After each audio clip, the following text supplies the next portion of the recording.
ولا تعجل بالقرآن من قبل أن يقضى إليك وحيه وقل رب زدني علما. بسم الله الرحمن الرحيم. السلام عليكم ورحمة الله وبركاته. إن الحمد لله نحمده ونستعينه ونستغفره ونعوذ بالله من شرور أنفسنا وسيئات أعمالنا. من يهده الله فلا مضل له ومن يضلل فلا هادي له. أشهد أن لا إله إلا الله وحده لا شريك له وأشهد أن محمدا عبده ورسوله صلى الله عليه وعلى آله وصحبه وسلم. أما بعد, hari ini insyaAllah kita akan baca ayat yang seterusnya selepas yang semalam kita baca Rahmanir Rahim. Hari ini kita akan baca ayat yang nombor 4 dalam surah Al-Fatihah. A'udzubillahi minasyaitonirrajim. Maliki yaumiddin. Itu maksudnya kita tengok di terjemahannya di sini, yang menguasai hari pembalasan, dalam braket hari akhirat. Itu maksud ayat. Dan kita lihat kepada perkata, terjemahan dia perkataan maliki. Malik itu dia letakkan ada dua di situ. Pemilik, kemudiannya dash, bukan dash, apa dia panggil ni, atau penguasa. Pemilik atau penguasa. Kemudiannya perkataan yaum, itu maknanya hari. Yaum, yaum. Kalau kita kata al-yaum, maknanya hari ini. Jadi yaum tu hari. Ad-din, yaumuddin, iaitu hari, di sini dia kata agama. Kemudian dia bracket ke pembalasan. Bracketkan pembalasan. Baik. Di sini kita perincikan sedikit. Perkataan maliki yaumiddin ataupun ayat maliki yaumiddin ini, ia bermula dengan satu perkataan malik, dan yaumiddin semuanya adalah idafah kepada malik ini. Maknanya dia adalah sebenarnya satu perkataan, satu apa dipanggil, satu sifat kepada Allah SWT, atau menyifatkan Allah SWT, iaitu Allah SWT sebagai maliki yaumiddin, sebagai pemilik atau penguasa hari. Di sini dia kata agama. Okey, kita nak perincikan sedikit. Baik, malik di sini sebenarnya yang dikatakan malik, pemilik atau penguasa ni, sebenarnya sebab ada dua qiraat, dua cara nak membaca, iaitu satu dengan memanjangkan ma, satu lagi pendekkan ma. Jadi maliki yaumiddin ataupun maliki yaumiddin, ada dua cara nak baca. Dan cara penulisannya pun macam kita kata malik saja, tapi ada alif kecil di situ. Maknanya menunjukkan di sini ada satu cara membaca alif, satu ada alif, maknanya maliki yaumiddin. Ada satu lagi cara membaca, iaitu maliki yaumiddin, pendek dengan pendek. Jadi kat sini beza antara dua, malik dengan malik. Kalau kita kata malik, dia pemilik, pemilik, memiliki. Kalau kata malik, itu macam kita kata orang sekarang ni, contohnya di Saudi ke, dia panggil Al-Malik. Al-Malik, raja dia panggil Al-Malik. Itu sebenarnya raja lah, penguasa. Penguasa. Jadi itu sebabnya ada dua di situ. Maknanya nak tunjukkan ada dua cara membaca, dan dua-dua tu mempunyai makna yang berbeza. Namun kalau kita kata malik, dia pemilik, maknanya dia memiliki dan dia kontrol semua, kontrol sepenuhnya. Dan kalau raja pula macam mana? Dia serupa juga, dia yang berkuasa dan dia kontrol semuanya. Jadi nak kata maknanya dekat-dekat tu bolehlah. Cuma satu pemilik itu, kita kata pemilik itu, dia pemilik yang bukan macam kita ni pemilik kepada kenderaan contohnya. Kadang-kadang kita ambil pinjaman daripada bank daripada bank ke, daripada orang lain ke, dan dia tolong berikan kereta tu, dan kemudiannya bagi kepada kita untuk menggunakan sehinggalah milik itu ditukar milik. Jadi adakah kita pemilik kereta tu sebenarnya?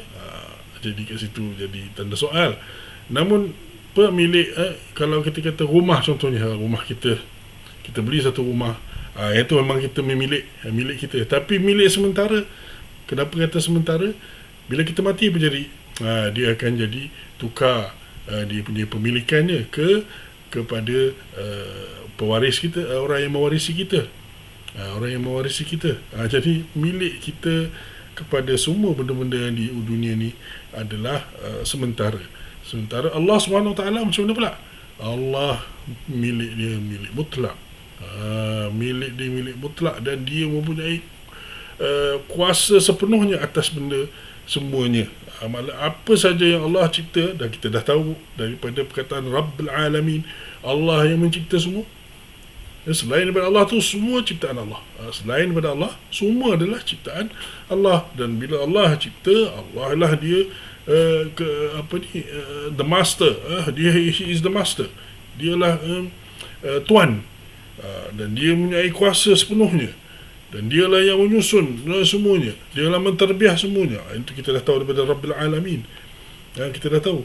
Kemudian kita tahu juga daripada Ar-Rahman Ar-Rahim. Ini sifat yang mengatasi yang lain. Kita boleh katalah seperti sabda Nabi SAW, bahawa rahmat Allah SWT dia mengatasi marah dia.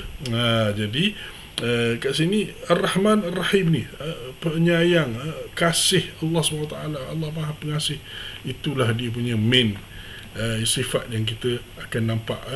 Dan itulah yang kita nampak di seluruh dunia. Siapa saja yang baik, yang membantu orang ke, dia ada perasaan ada rasa kasihan kepada sesiapa ke, sama ada anak dia ke atau orang lain. Itu semua adalah daripada rahmat yang Allah letakkan di atas muka bumi. Di atas dunia ini satu rahmat, sedangkan 99 Allah simpan untuk orang mukmin di akhirat nanti. Itu di sisi Allah SWT. Jadi itu rahmat Allah luas, maha luas. Jadi kita dah tahu yang itu juga.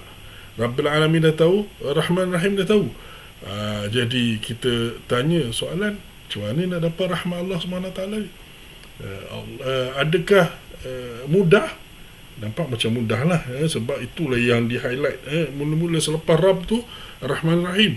Tapi adakah maksudnya bila Allah itu Maha Pengasih, Maha Penyayang, maknanya buat apa saja pun kita akan dimaafkan, diampunkan, kita pasti masuk ke syurga? Adakah begitu? Datang ayat yang ini, iaitu Maliki Yaumiddin, iaitu dialah pemilik dan dialah Raja. Maliki Yaumiddin, pada hari Ad-Din. Nah, hari Ad-Din yang ini, Ad-Din di sini bukan maksud agama. Sebenarnya bukan maksud agama. Kerana Ad-Din di sini ialah dalam bahasa Arab, Ad-Din itu bermaksud pembalasan. Seperti kata orang Arab, kama tadinu tudanu. Kama tadinu tudanu. Macam mana kamu amal, itu makna, satu makna untuk din. Macam mana kamu amal, tadinu tudanu, kamu akan dibalas. Kamu akan dibalas. Jadi dua makna dalam perkataan yang sama digunakan dalam ungkapan tadi. Macam mana kamu amal, itu salah satu maknanya.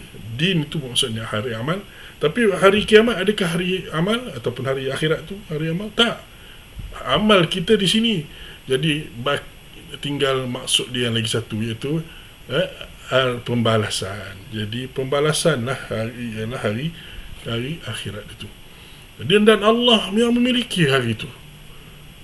Adakah maknanya Allah tak memiliki hari kita sekarang ni? Sudah pastinya semuanya berjalan ikut sistem yang Allah tetapkan.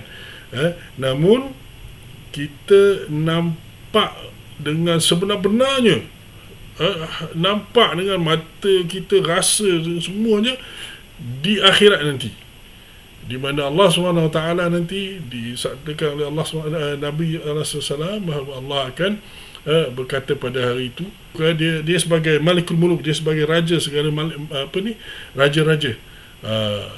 Dia tanya pada hari itu, limanil mulkul yaum. Dia kata limanil mulkul yaum. Sekarang ni siapa yang memiliki kerajaan sekarang ni? Hari ni, pada hari akhirat tu, siapakah yang memiliki kerajaan, iaitu kekuasaan pada hari itu? Lillahil wahidul qahar. Sudah tentu Allah SWT. Jadi hari itu memang akan zahir sangat. Jadi disebut sini Maliki Yaumiddin. Namun kita lihat sini, dia ada juga isyarat kepada apa soalan yang kita tadi. Rahmat Allah SWT ni, adakah maksud kita tak payah amal lah, kita ada rahmat Allah, senang, kita boleh masuk, no problem, buat apa saja pun, janji kita beriman dengan Allah, kita dah masuk syurga, boleh masuk syurga? Tidak. Allah highlight di sini Maliki Yaumiddin, hari pembalasan disebutkan lepas rahmat. Maknanya walaupun ada rahmat Allah yang maha luas itu semua tu, tapi yang berhak menerima, dia akan menerima rahmat Allah. Yang tak berhak, macam mana tahu tak berhak? Pada hari pembalasan itu akan diadili, akan dilihat mereka yang mana beramal banyak, mana yang tidak, mana ikhlas, mana tidak, apa semua akan dilihat. Jadi yang mana berhak, maka dialah yang akan terima rahmat Allah SWT. Yang mana tak berhak, dia akan dimasukkan ke dalam neraka, kemudian dibersihkan di sana. Kalau dia orang Islam, lambat laun dia akan masuk juga ke dalam syurga. Tapi kalau bukan orang Islam, tiada rahmat baginya langsung. Dia akan masuk ke dalam neraka dan tinggal selama-lamanya. Jadi itulah yang kita takuti. Dan itulah yang Allah nyatakan dalam 3 ayat saja, sebagai ayat dalam surah pertama dalam Al-Quran, menunjukkan ini adalah mesej penting ini. Tak apa, kita akan bincangkan lebih secara keseluruhan Al-Fatihah nanti, bila kita dah habis tamat dengan semua ayat-ayat nanti, insya-Allah. Jadi yang pentingnya Maliki Yaumiddin, mana Allah lah dia raja dan dialah yang pemilik, dialah yang have total control. Dialah yang mempunyai kuasa yang mutlak pada hari akhirat nanti, hari orang semua akan diadili, akan kemudiannya diberi pembalasannya oleh Allah Subhanahu Wa Taala. Kalau baik maka dibalas baik, kalau buruk maka dibalas neraka. Na'udzubillah min dzalik. Jadi itu yang zahir daripada ayat yang kita dah baca setakat ini, mula dengan bismillah dan sebelum ni, kemudian alhamdulillahirabbil alamin, segala puji bagi Allah, kemudian dinyatakan bahawa Allah itu ada siapa? Rabb al-alamin, pencipta, dia juga pemilik dia yang have control, power over everything, tapi dia mentarbiah juga, dia menjaga, menyusun semuanya. Dan sifat dia macam mana pula? Sifat dia yang lebih dominan dia adalah Ar-Rahman Ar-Rahim. Itu yang dominan. Tidak maknanya tak ada sifat lain, ada, tapi yang itu yang di-highlight dalam ayat dalam surah yang pendek ni. Tapi maknanya adakah kita ini boleh kata dah ada rahmat Allah yang luas, sudah cukup untuk kita, tak payah beramal lagi? Tak. Hari pembalasan akan datang. Bila kata ada hari pembalasan, maknanya kita kena buat apa? Kita tahu hari pembalasan tu akan datang. Hari-hari kita baca ni, dan Allah yang berkuasa pada hari itu. Hari-hari kita baca, maknanya apa? Kita kena sediakan diri kita untuk hari itu. Apa kita nak jawab dengan Allah Subhanahu Wa Taala.